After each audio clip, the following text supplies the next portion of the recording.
સદાનંદાંબોધે સ્મિતરુચિરપૂર્ણેન્દુવદન પ્રફુલ્લાંબોજન્માચ્છદસદૃશશોભાક્ષિયુગલ કૃપાપારાવાર શ્રિતસકલજીવાતિસુખદો મહાશ્રેયો મૂર્તિ જયતુ સહી નારાયણ મુનિ. બોલો શ્રી રેવતી બળદેવજી શ્રી કૃષ્ણ નારાયણ ભગવાન કી, શ્રી હરિકૃષ્ણ મહારાજ કી, શ્રી ધર્મ ભક્તિ વાસુદેવ કી.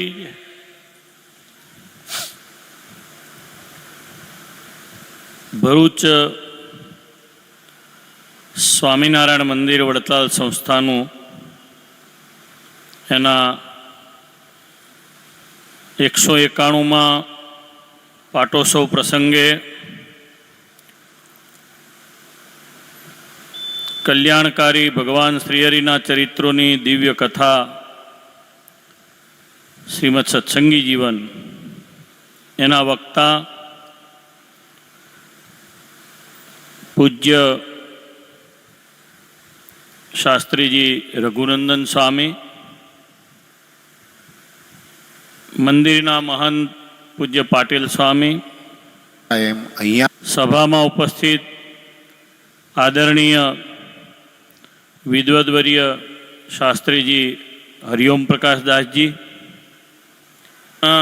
પૂજ્ય સદૃશ શોભાક્ષી યુગલ પરમ પવિત્ર સંત શ્રી વલ્લભ સ્વામી, એવા જ પૂજ્ય પવિત્ર સંત રઘુવીર સ્વામી, ઉપસ્થિત ઘાટકોપર મંદિરના મહંત યોગેશ્વર સ્વામી, પૂજ્ય હરિચરણ સ્વામીજી, પૂજ્ય વૈકુંઠ સ્વામી, મારી સાથે પધારેલા દેવ સ્વામીજી, પૂજ્ય ગવૈયા હરિવલ્લભ સ્વામીજી, પાટોત્સવના યજમાન ગૌતમભાઈ, એમના દીકરા હાર્દિકભાઈ, સર્વે પરિવાર, આપણા વડતાલ સંસ્થાના સેક્રેટરી ટ્રસ્ટી સભ્ય સંજયભાઈ, ઉપસ્થિત સૌ ભરૂચ ગામના અને બહાર ગામથી પધારેલા ભગવાનના લાડીલા ભક્તો, આમંત્રિત મહેમાનો, ધર્મપ્રેમી સજ્જનો, ભાઈઓ બહેનો, સાંખ્યોગી માતાઓ. કથા બહુ સરસ ચાલતી હતી, પણ આ એક વ્યવહારનો માર્ગ છે, એમાં અમને 2 મિનિટ 5 મિનિટ બોલવાનો આગ્રહ હોય ને આવવા માટેનો આગ્રહ હોય, એટલે ખાસ આવવાનું થયું છે.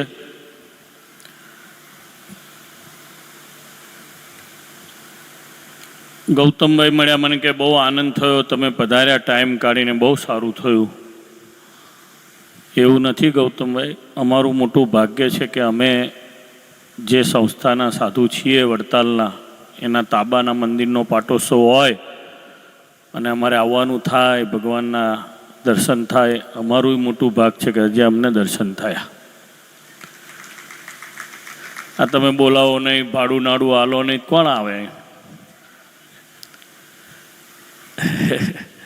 હવે તો એટલા સરસ હાઈવે થઈ ગયા છે, સુરત જવું હોય તો ભરૂચ બાજુ આમ જોઈએ ને ત્યાં તો સુરત આવી જાય છે.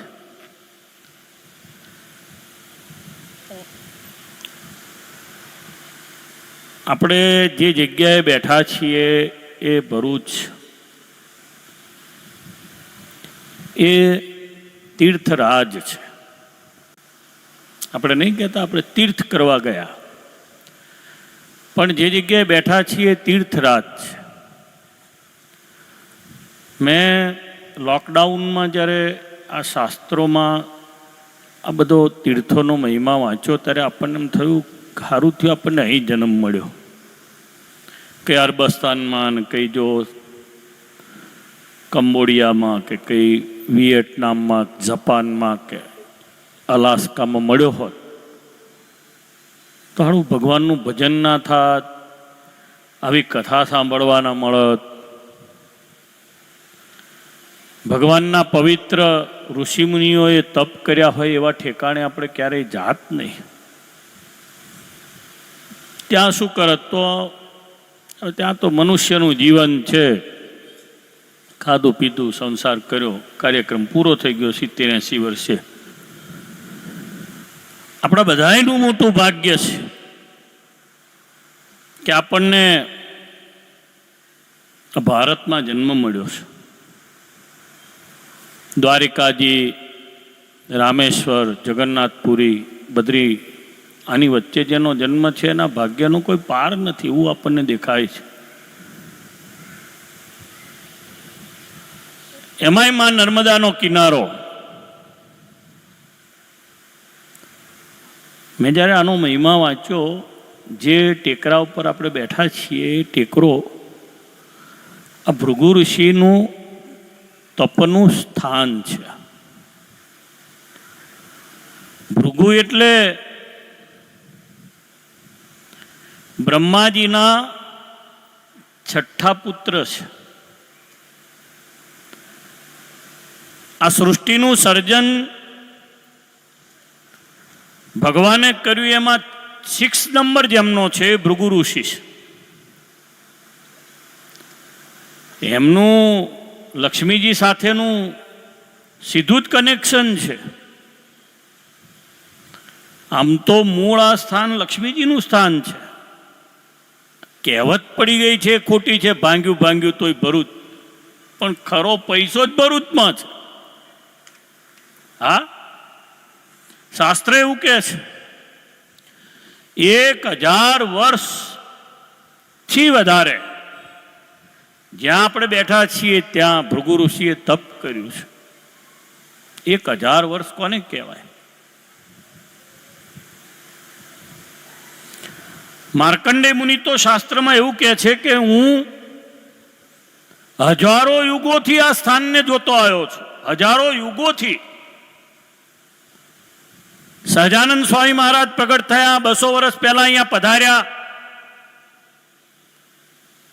આ સ્થાને નીલકંઠ વર્ણિ વેશે ભગવાનના અવતારે સંકલ્પ કર્યો, મંદિર કર્યું, એમના મુક્તોએ આવીને આનંદાનંદ સ્વામી વગેરે. પરંતુ માર્કંડેય મુનિ કહે છે હું તો હજારો યુગોથી આને જોઈ રહ્યો છું. યુગાંત હજારો જાય. એક યુગ એટલે 4,32,000 કળિયુગના. આ 5281મું વર્ષ કળિયુગનું જાય છે. ભગવાન ધામમાં પધાર્યા. આપણી નિર્ણય ખોલજો કાલે સવારમાં. 5281 એટલે કશું નહીં. આમ ગણો તો 100 વર્ષે 4 પેઢી બદલાઈ જાય, જનરેશન ગેપ થઈ જાય. તમે તમારી નજર સામે ગૌતમભાઈ, એમના પિતાશ્રી ભૂદરભાઈ, હવે આ હાર્દિક અને દીકરો આવ્યો છે ને, શું નામ છે? સર્વમ. થોડા વર્ષ હજુ આ મોટો થશે એટલે એનો દીકરો તમારે જોવાનો પાછો. આમ પેઢી જાય સામામાં.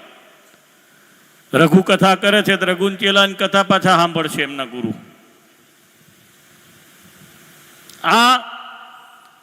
આમ દિવસો વીતી જાય છે.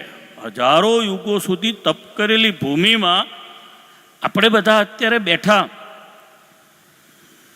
કથા અમે આયા એટલે પૂરી કરતા હતા. શાસ્ત્રી મેં કીધું તું પૂરી ના કરીશ ભાઈ, તમે ચાલુ રાખો, અમે થોડી વાર કથા સાંભળીએ. 2-4 માળા કરી.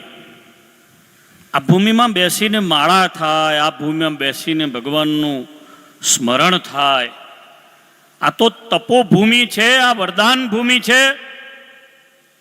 સ્કંદ પુરાણમાં એવું લખ્યું છે, સંતો હરિભક્તો ઓનલાઈન જોઈ રહેનારા, પછી મારી ટ્યુબ ઉપર ને અમારા FB અને ઇન્સ્ટા પર જે સાંભળનારા છે ને કહું છું કે ભૃગુ ઋષિએ કરુણાભ્યુદય નામનું એક અષ્ટક, ફરીવાર કહું છું, કરુણાભ્યુદય નામનું એક અષ્ટક શ્રી મહાદેવ દાદાને અહીંયા સંભળાયું છે. આ ટેકરા ઉપર બેસીને એનાથી ભગવાન પ્રસન્ન થયા છે ને એવું બોલ્યા છે કે આ કરુણાભ્યુદય અષ્ટક જો કોઈ ગાશે તો એને મારા લોકની સહેજે સહેજે પ્રાપ્તિ થઈ જશે. બહુ ચંદ શબ્દો છે, ઓછા શબ્દો છે, બહુ ઓછા શબ્દોની અંદર એ અષ્ટક સ્કંદ પુરાણમાં છે. સ્વામિનારાયણ ભગવાને પણ કે ભૃગુ ઋષિએ જેવી સ્તુતિ કરી છે, મહાન ઋષિઓએ જેવી સ્તુતિ કરી છે, એવી શ્રીજી મહારાજે પણ ભગવાન શંકરની સ્તુતિ કરી છે. સદાશિવમ શાશ્વતમીશિતારમ પ્રશાંતમાશા પતિમંડલેશમ બ્રહ્માર્દિ દેવાર્ચિત પાદ પદ્મમ શ્રીશંકરમ ત્વામ મહમાનતોસ્મી. 8 શ્લોકથી ભગવાન સહજાનંદ સ્વામીએ સુંદરવનમાં ભગવાન સદાશિવની સ્તુતિ કરી છે. દેવાદિ સંકષ્ટ હરમ હરાખ્યમ શ્રી પાર્વતી પ્રાણપતિમ પુરારીમ વૃષધ્વજમ મંગલમૂર્તિમિશમ શ્રીશંકરમ ત્વામ મહમાનતોસ્મી. કરુણાભ્યુદય અષ્ટક પણ એવું જ છે, બહુ શોર્ટ છે, પણ સીધું જ એનું જોડાણા ટેકરાની સાથે છે. આપણે ભાગ્યશાળી છીએ, આપણો સંપ્રદાય ભાગ્યશાળી છે. સ્વામિનારાયણ ભગવાનના મોટા સંતોએ એવી જગ્યાએ આપણું મૂળ નાખ્યું છે કે જ્યાં કલ્યાણનો પાયો છે.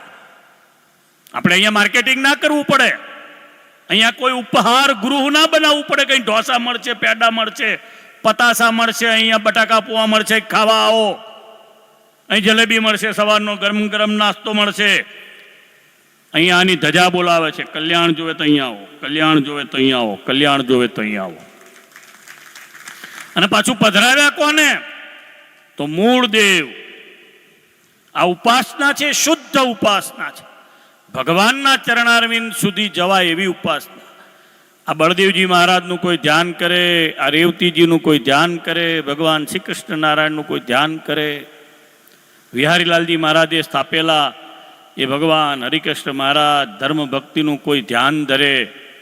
વિક્રમ સંવત 1932ની સાલમાં શ્રી ધર્મ ભક્તિની સાથે હરિકૃષ્ણ મહારાજની સ્થાપના શ્રી વિહારીલાલજી મહારાજે કરેલી છે. એનું બહુ દિવ્ય ચરિત્ર, એની કથા મને યાદ આવે છે એટલે કહી રહ્યો છું. ફક્ત 1-2 જ યજમાનો હતા હરિભક્તોને, એમણે આખું આ ડેવલપમેન્ટ કરેલું આપણું જે તે વખતે. અને આ પરમ પવિત્ર સ્થાન ભૃગુ ઋષિએ જે કર્યું, લક્ષ્મીજી પાસેથી જગ્યા લઈને કરેલું છે. લક્ષ્મીજીએ આપેલી આ જગ્યા છે. અને ભૃગુ ઋષિએ કાચબા પાસે માંગેલી આ જગ્યા છે. એટલે ભૃગુ અને કચ્છ બે ભેગા છે. ભરૂચ અંગ્રેજોએ એને બ્રોચ કરી નાખ્યું, પણ એ બહુ આજે પણ આની નીચે કચ્છપનો વાસ છે, કાચબાનો વાસ છે. અને શાસ્ત્રમાં એવું લખ્યું છે કે ઉત્તર અને પૂર્વમાં ઢળેલી એવી જગ્યાએ આખું ભરૂચને આમ તમે શાંત ચિત્તે જ્યારે વિચારો ત્યારે ઉત્તરમાં અને પૂર્વમાં ઢળેલું આપણને દેખાય. ટેકરો છે આમ રીતનો દેખાય આખો. બહુ દિવ્ય સ્વામિનારાયણ ભગવાનનો આપણને આ સંપ્રદાય મળ્યો, એ દિવ્ય જગ્યાએ મળ્યો.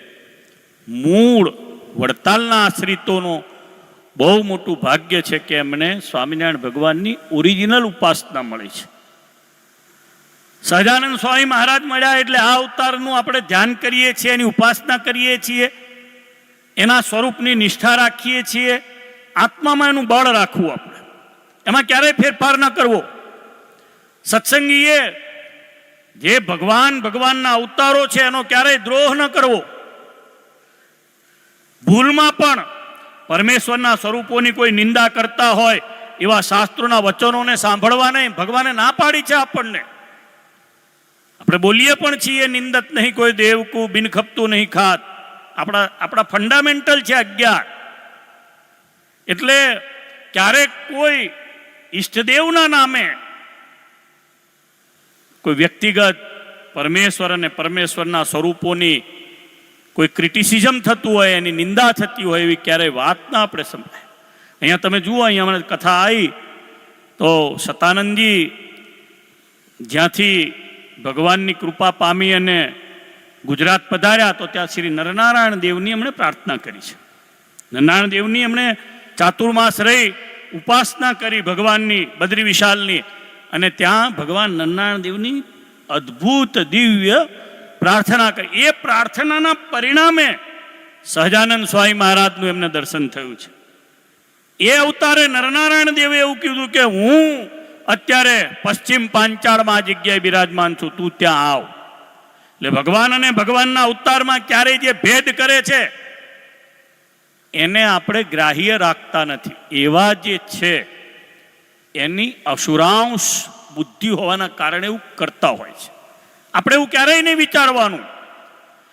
આવા પરમ પવિત્ર સ્થાનમાં આનંદાન સ્વામી મહાસમર્થ ભરતપુરના રાજા, એમણે આવું દિવ્ય મહાન બે ને 3 મંદિરો બનાવ્યા એ તો બરાબર, પણ એમનું જે ઓરિજિનલ ગામ છે ભરતપુર દિલ્હી પાસે, જે ભરતપુરના એ રાજા હતા, ત્યાં પણ એમના બગીચામાં પણ રેવતી બળદેવજી મહારાજનું મંદિર છે. ત્યાં જે એમનું જે ઓરિજિનલ ગામ છે ત્યાં પણ રેવતી બળદેવજી મહારાજનું, ક્યારે કોઈ દિલ્હી જાઓ બાય રોડ તો ભરતપુર જાઓ તો એમનો જે બગીચો છે, બગીચામાં પણ રેવતી બળદેવજી મહારાજનું મંદિર છે. એમને બહુ મોટી કૃપા કરી આપણને આવી ભગવાનના સ્વરૂપોની ઓળખાણ કરાવી છે. ભગવાનના સાધુનું કામ જ આ છે કે ભગવાનની ઓળખાણ કરાવવી. પોતે જેને ઓળખી લીધા છે એ ઓળખાણ કરાવવાનું કામ જે પણ સંત કરે છે એમાં રહીને ભગવાન કામ કરતા હોય છે, એમાં રહીને પરમેશ્વર કામ કરતા હોય છે. મહારાજને પ્રાર્થના કરું કે આવા સ્વરૂપોનો તમને પાટોત્સવ કરવાનો મળે, આવા સ્વરૂપોનો અભિષેક થાય, એમના અર્થે તમારું ધન વપરાય, એમના અર્થે તમે હાર લાવો, એમના અર્થે તમે જમીન આપો, એમના માટે તમે ઘરેણાં કરાવો, એમના માટે વસ્ત્ર કરાવો, એમના માટે તમારા ઘરે લગ્ન હોય એના કરતાં વિશેષ તમે આનંદ વ્યક્ત કરો. મારે કે એટલો બધો જાજો ગૌતમભાઈ સાથે પરિચય નહીં, જે હું જાણું ખરો, ઓળખું ખરો. વ્યક્તિગત રીતે એમને મારે મળવાનું ક્યારેક અલપ જલપ થયું હોય, બીજા બધા જે રીતે નજીક આવીને કોઈને કોઈ મળતા હોય એવું મારે મળવાનું નહીં થાય. એમણે ભાવ વ્યક્ત કરી, આસને આવ્યા, વ્યક્તિગત રીતે ફોન કર્યો. અને સાચું કહું, સંપ્રદાયમાં અત્યારે અનેક પ્રસંગો ચાલી રહ્યા છે, અનેક પ્રસંગો ચાલી રહ્યા છે, શિડ્યુલ ટાઈટ છે.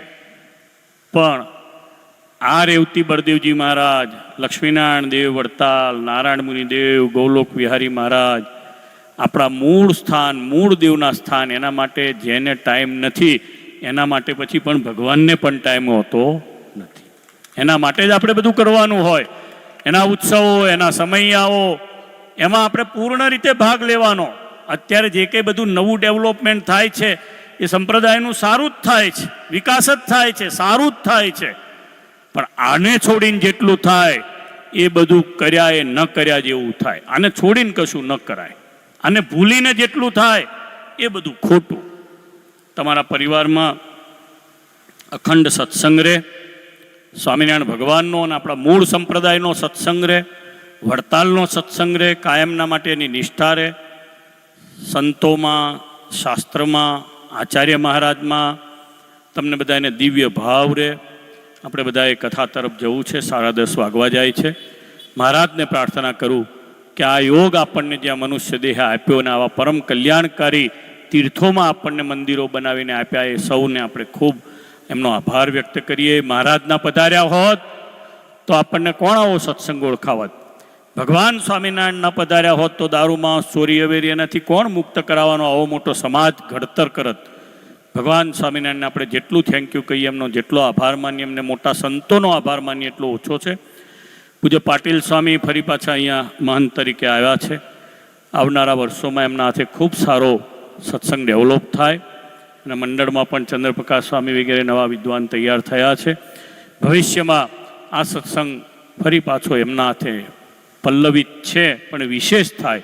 પૂજ્ય નીલમ સ્વામીનું સ્વાસ્થ્ય સારું રહે એટલી પ્રાર્થના કરી વિરમું. સહજાન